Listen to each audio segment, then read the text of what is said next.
ಸಾರ್ವಜನಿಕ ಸ್ಥಳಗಳಲ್ಲಿ ಮೂತ್ರ ವಿಸರ್ಜನೆ ಮಾಡುವವರನ್ನು ತಡೆಯಲು ಮೈಸೂರು ಮಹಾನಗರ ಪಾಲಿಕೆ ಮಾಸ್ಟರ್ ಪ್ಲಾನ್ ರೂಪಿಸಿದೆ.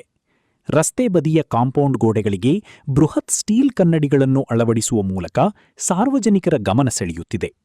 ನಗರದ ಪ್ರಮುಖ ರಸ್ತೆಗಳಲ್ಲಿ, ಅದರಲ್ಲೂ ಮುಖ್ಯವಾಗಿ ಪಾದಚಾರಿ ಮಾರ್ಗಕ್ಕೆ ಹೊಂದಿಕೊಂಡಿರುವ ಕಾಂಪೌಂಡ್ ಗೋಡೆಗಳ ಬಳಿ ಅನೇಕರು ಮೂತ್ರ ವಿಸರ್ಜನೆ ಮಾಡುವುದು ಸಾಮಾನ್ಯವಾಗಿದೆ. ಇದನ್ನು ತಡೆಯಲು ಪಾಲಿಕೆಯು ಈಗ ಗೋಡೆಗಳಿಗೆ ಕನ್ನಡಿಗಳನ್ನು ಅಂಟಿಸಿದೆ. ಇದರ ಹಿಂದಿರುವ ಉದ್ದೇಶ, ಯಾರಾದರೂ ಅಲ್ಲಿ ಮೂತ್ರ ವಿಸರ್ಜನೆಗೆ ನಿಂತರೆ ಕನ್ನಡಿಯ ಕಾರಣದಿಂದ ಅವರು ತಮ್ಮನ್ನು ತಾವೇ ನೋಡಿಕೊಳ್ಳಬೇಕಾಗುತ್ತದೆ.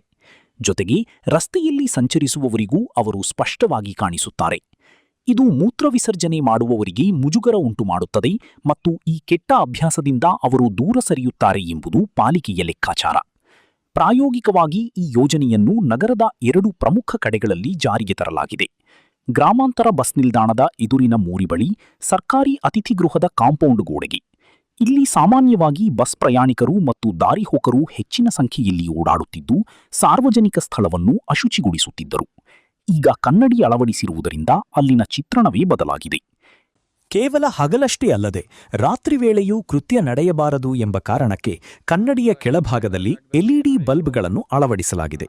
ಇದರಿಂದ ರಾತ್ರಿ ಹೊತ್ತು ಯಾರಾದರೂ ಅಲ್ಲಿಗೆ ಬಂದರೆ ಬೆಳಕಿನ ಕಾರಣದಿಂದ ಎಲ್ಲರಿಗೂ ಕಾಣಿಸುತ್ತಾರೆ. ಪಾಲಿಕೆಯ ಈ ವಿಶೇಷ ಐಡಿಯಾಗೆ ಮೈಸೂರು ಜನರಿಂದ ಭಾರೀ ಪ್ರಶಂಸೆ ವ್ಯಕ್ತವಾಗುತ್ತಿದೆ.